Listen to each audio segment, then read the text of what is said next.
बहुत बच्चे ऐसे होते हैं यंग स्टेज में, उनका सपना होता है कि हमें पुलिस में जाना है, और पुलिस में जाने के लिए सबसे बढ़िया जो आपका प्लेटफॉर्म होता है वो होता है सब इंस्पेक्टर।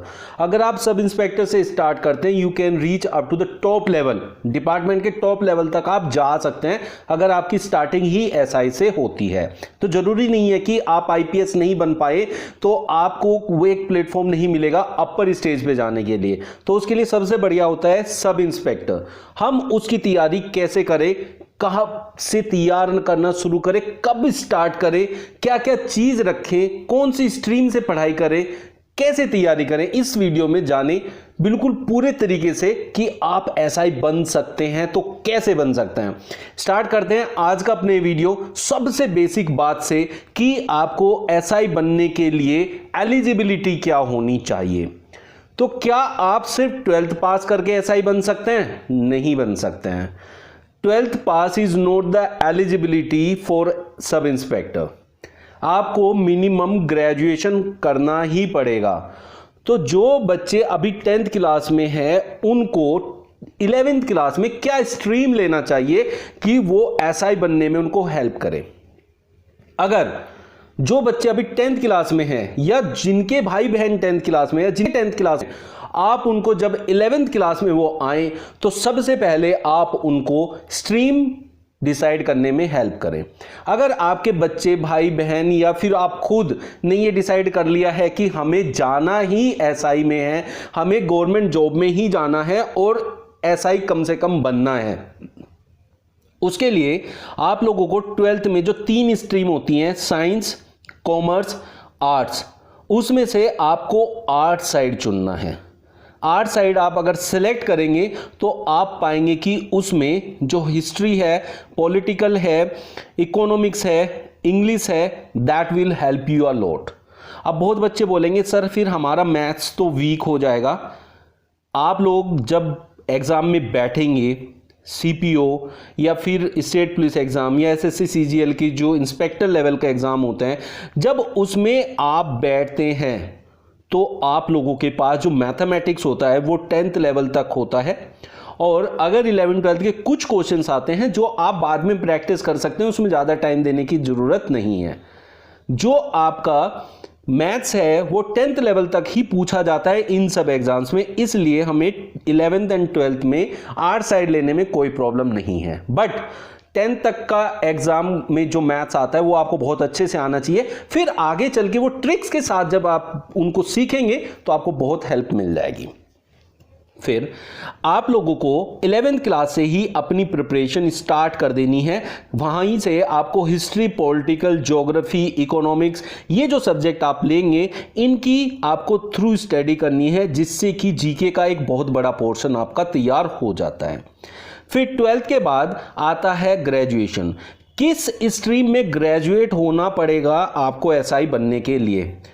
तो आप जान लीजिए जो बैचलर डिग्री होती है, मतलब जिसको हम ग्रेजुएशन कहते हैं, उसमें हम बीए कर सकते हैं, बीएससी कर सकते हैं, बीकॉम कर सकते हैं, बीबीए कर सकते हैं, बहुत सारी स्ट्रीम से कर सकते हैं। आप जिस स्ट्रीम से चाहें कर सकते हैं। बट अगर आप बीए लेंगे, आर्ट स्ट्रीम लेंगे, तो उसमें आपको हिस्ट्री, पॉलिटिकल, ज्योग्राफी, इकोनॉमिक्स ये सब पढ़ने के लिए मिलेगा। साथ में आपको इंग्लिश जरूर रखना है। इंग्लिश सब्जेक्ट आपको रखना ही रखना है। ये आपको हमेशा याद रखना है कि इंग्लिश सब्जेक्ट को इग्नोर नहीं करना है। क्यों नहीं करना है वो अभी आगे आपको पता चल जाएगा। ये हो गया आपकी स्टडी की एलिजिबिलिटी। तो आपको ग्रेजुएट होना ही होना पड़ेगा।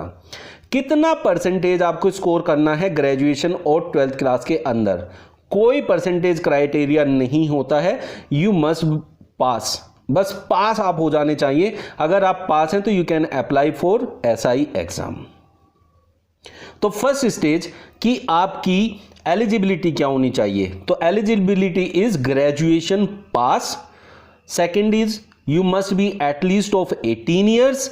Third is you must be a Indian citizen. तो ये 3 कैटेगरी आपकी कंप्लीट हो जाती है, 3 कंडीशन फुलफिल हो जाती है, तो you are eligible for the exam. अब फर्स्ट स्टेप हो गया, आप फॉर्म भर लेंगे। फॉर्म भरने के बाद क्या होता है? Second step, that is written exam. Written exam जो होता है उसमें कौन कौन से सब्जेक्ट आपको पढ़ने होते हैं। रिटन एग्जाम में आपका मैथ्स आता है, रीजनिंग आता है, इंग्लिश आता है, जीके आता है, हिंदी आता है। जहां इंग्लिश आता है वहां हिंदी नहीं आता है, और जहां हिंदी आता है वहां इंग्लिश नहीं आता है, और किसी किसी में ऑप्शनल होता है, आप हिंदी भी ले सकते हैं, इंग्लिश भी ले सकते हैं, और रीजनल लैंग्वेज भी होती है कि जब स्टेट पुलिस की बात करते हैं तो। जीके में आपको हिस्ट्री पढ़ना है, पॉलिटिकल पढ़ना है, ज्योग्राफी पढ़ना है, इकोनॉमिक्स पढ़ना है, करंट अफेयर्स पढ़ना है। मैथ्स 10th लेवल का आएगा तो इसलिए 10th के बाद मैथ्स नहीं लेना है। हिस्ट्री, पॉलिटिकल, ज्योग्राफी, इकोनॉमिक्स जो होते हैं वो आर्ट्स स्ट्रीम में आते हैं, इसलिए 12th से ही आपको आर्ट्स स्ट्रीम पढ़ना है, और आपको बैचलर डिग्री में भी आर्ट्स साइड ही लेना है। फिर उसके बाद स्टेट पुलिस के जो एग्जाम होते हैं उनमें ज़्यादातर हिंदी पूछी जाती है। जैसे यूपी के एग्जाम में अभी आपसे हिंदी पूछी जाएगी, तो आपको हिंदी की नॉलेज होनी चाहिए, जो कि 12th लेवल तक काफ़ी होती है। लेकिन इंग्लिश अगर हम ग्रेजुएशन तक पढ़ते हैं तो उसमें हमें एक बेनिफिट ये होता है कि इंग्लिश के टच में रहते हैं, वो हमारी लैंग्वेज नहीं होती है, तो इसलिए वो टच में रहते हैं, तो उसके क्वेश्चंस हम ईजिली कर पाएंगे। लाइकवाइज अब हमारे पास सिर्फ इंग्लिश बचता है जो हमें अलग से स्टडी करना होता है। रीजनिंग एक ऐसा सब्जेक्ट है जो कि मेंटल एबिलिटी पे डिपेंड होता है, और आप में थोड़ा सा भी अगर कॉमन सेंस है तो आप रीजनिंग अच्छे से कर पाएंगे थोड़ी प्रैक्टिस के साथ। तो ये हो गया आपका रिटन टेस्ट। रिटन टेस्ट के बाद है कि कौन कौन से एग्जाम्स होते हैं एसआई के लिए। एसआई के लिए कौन कौन से एग्जाम देके हम एसआई बन सकते हैं। First is SSC CPO. SSC CPO का एग्जाम देके हम एसआई बन सकते हैं, जो कि एसएससी कंडक्ट कराता है। Second is state police exam, जो कि स्टेट वाले कंडक्ट कराते हैं। और थर्ड इज एसएससी सीजीएल, जिसमें आप इनकम टैक्स ऑफिसर बन सकते हैं। यहाँ डायरेक्ट आप इंस्पेक्टर बन सकते हैं। तो ये एक अपर लेवल हो जाता है एसएससी सीजीएल में जब आप इनकम टैक्स इंस्पेक्टर बनते हैं। तो फिर ये हो गए एग्जाम जो जो आप अप्लाई कर सकते हैं जिनके लिए इसमें एग्जाम में अप्लाई करना है। फिर रिटन एग्जाम मैंने आपको बता दिया कौन कौन से आपको सब्जेक्ट्स पढ़ने हैं।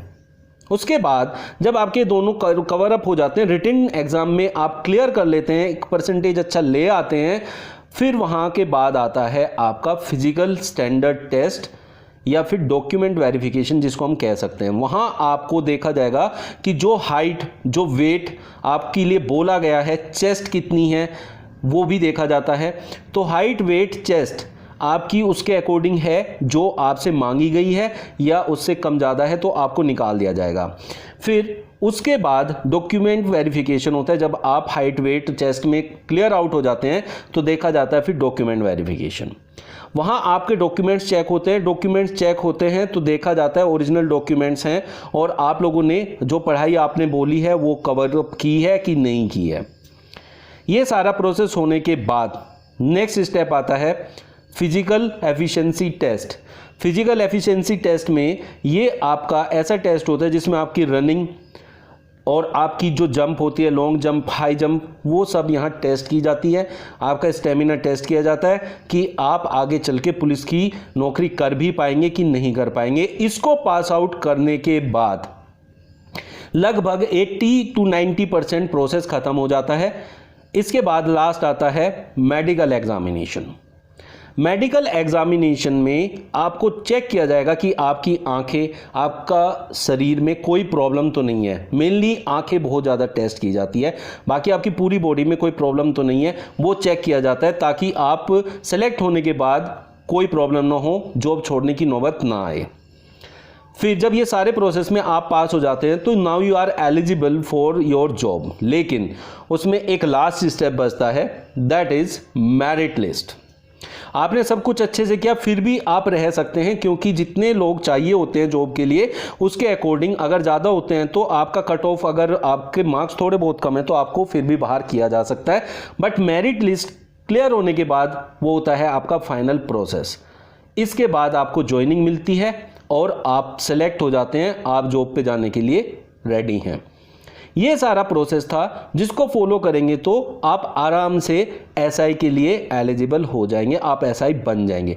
अगर स्टार्टिंग से ही आप वैसे ही फॉलो करेंगे जैसे मैंने आप लोगों को गाइड किया है तो आप लोगों को श्योर सक्सेस मिल जाएगा, कोई नहीं रोक पाएगा आपको एसआई बनने से। आज का ये इन्फॉर्मेशन आप लोगों को कैसा लगा कमेंट बॉक्स में जरूर शेयर कीजिए, और किसी को भी कोई भी डाउट है, कुछ पूछना है तो कमेंट बॉक्स में क्वेश्चन ड्रॉप कर सकता है, मैं उसका आंसर आप लोगों को दे दूंगा। मिलते हैं नेक्स्ट वीडियो में। Thank you.